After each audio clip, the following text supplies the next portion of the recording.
বিছানা জায়নামাজ বিছিয়ে নামাজ পড়া যাবে কিনা, নামাজের বিছানা পা দিয়ে ঠিক করা যাবে কিনা, মাথায় টুপি থাকা অবস্থায় কি বাথরুমে যাওয়া জায়েজ আছে, পাকা চুল তোলা যাবে কিনা, ছোটবেলায় ফল চুরি করে খেয়ে থাকলে কি বড় হয়ে মালিকের কাছে গিয়ে মাপ চাইতে হবে, মেয়েরা ফর্সা হওয়ার জন্য কোনো ক্রিম নিতে পারবে কিনা, নামাজের পরের সূরা পড়ার পরে তার আগের সূরা পড়া যাবে কিনা, শুধু রহমান নামে কাউকে ডাকা যাবে কিনা, খুতবার সময় মহিলারা নামাজ পড়তে পারবে কিনা, ফ্রিল্যান্সিং করা যাবে কিনা। সৈয়দ তাইফুর রহমান তাহসিন জানতেছেন, মাথায় টুপি থাকা অবস্থায় কি বাথরুমে যাওয়া জায়েজ আছে? কোনো অসুবিধা নেই, যাবেন, বরং অনেক ওলামাদের মতে খালি মাথায় যাওয়া মাকরুহ, কিছু একটা থাকা উচিত, কোনো অসুবিধা নেই মাথায় টুপি থাকলে বাথরুমে যেতে। এনায়েতুল্লাহ মিশকাত জানতে চেয়েছেন, শুধু রহমান নামে কাউকে ডাকা যাবে কিনা? না, উচিত নয়। রহমান এটা আল্লাহর নাম, অতএব শুধু রহমান নামে কারো ডাকা উচিত নয়। আব্দুল্লাহ অথবা আব্দুর রহমান এরকম ডাকবেন।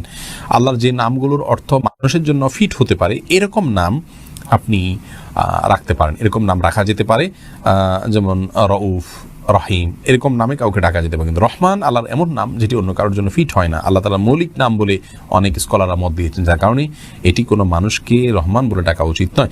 ফৌজিয়া আফরিন জানতেছেন, খুতবার সময় মহিলারা নামাজ পড়তে পারবে কিনা? হ্যাঁ বোন, পড়তে পারবে, কোনো অসুবিধা নেই।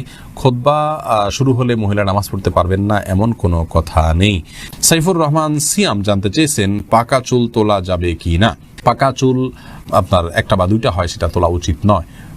কোনো কোনো হাদিসে এটি নিষিদ্ধ রয়েছে। বিশেষ করে নিজের বয়স লুকানোর জন্য অনেকে কাজটি করে থাকেন, এটি না করাই উচিত। নূর আলম জিকু আপনি জানতে চেয়েছেন, মেয়েরা ফর্সা হওয়ার জন্য কোনো ক্রিম নিতে পারবে কি না?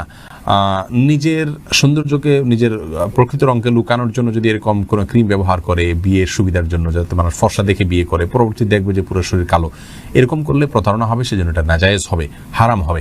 আর এমনিতে নিজের রূপচর্চার অংশ হিসাবে যদি তিনি করেন, এখানে কাউকে প্রতারণা করার কোনো স্কোপই নেই। ধরুন বিয়ে হয়ে গেছে কথার কথা, অথবা বিয়ের এখনো আলোচনাই নেই, তো এই জায়গা থেকে জাস্ট নিজেকে সুন্দর হিসাবে প্রকাশ করার জন্য করছেন, তাহলে সেক্ষেত্রে এটা করতে পারেন। আর যদি এখানে ব্যাপক পরিবর্তন হয়, অর্থাৎ গোটা রংটাই টোটাল চেঞ্জ হয়ে যায়, তাহলে সেটা জায়েজ নাই, কারণ লা তাবদিলা লিখালকিল্লাহ, আল্লাহর সৃষ্টিতে পরিবর্তন করা জায়েজ নাই। আনোয়ার হোসেন জানিয়েছেন, ফ্রিল্যান্সিং করা যাবে কিনা? ফ্রিল্যান্সিং করা যাবে, ফ্রিল্যান্সিং করাতে কোনো অসুবিধা নেই। তবে ফ্রিল্যান্সিংয়ের মাধ্যমে আপনি কী করছেন সেটা হলো মুখ্য।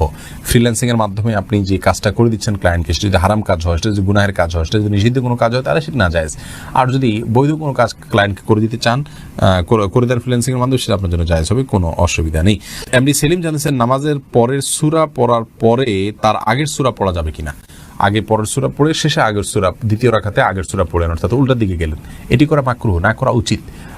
সিরিয়াল মেনটেন করতে পারলে ভালো, কিন্তু যদি এরকম কেউ করেন, কোনো নামাজ হবে না এরকম কোনো সমস্যা নেই, নামাজ হয়ে যাবে ইনশাআল্লাহ তাআলা। মুদাররিসুন ফাহিম আপনি জানতে চেয়েছেন, ছোটবেলায় ফল চুরি করে খেয়ে থাকলে কি বড় হয়ে মালিকের কাছে গিয়ে মাপ চাইতে হবে? ছোটবেলায় যদি ফল চুরি করে খেয়ে থাকেন, বড় হওয়ার পর মালিকের কাছে মাপ চাওয়ার সুযোগ থাকলে চাইবেন, নিশ্চয়ই মালিক মাফ করে দিবেন, এতে কোনো সন্দেহ নেই। অতএব সুযোগ থাকলে অবশ্যই চাইবেন। বুখারী হাদিসে আসছে, নবী সাল্লাল্লাহু আলাইহি ওয়াসাল্লাম বলেছেন, সেদিন আসার আগেই তোমাদের কারোর ইজ্জত নষ্ট করে থাকলে, কারোর সম্পদ হানি করে থাকলে মাপ চেয়ে নাও, তার কাছ থেকে চুকায়া নাও, লেনদেন ক্লিয়ার করে নাও।